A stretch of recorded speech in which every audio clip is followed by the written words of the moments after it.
First Lady of Dancehall, and you're watching Caribbean TV. Keep it locked. And so, tell us who are your musical influences? I got a lot of influence from people in every type of in genre. But when you were growing up in the Alpha Boys School, did you just sing or did you play music? No, I sing. I sing, yeah.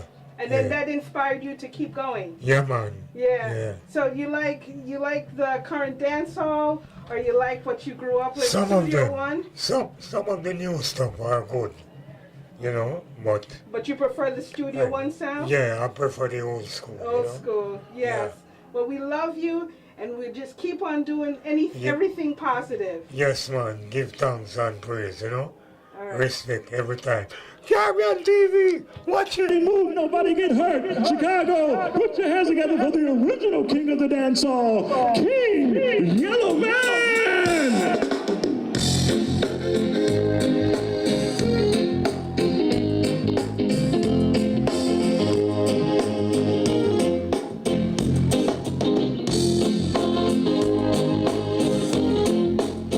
That's true.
Watch it!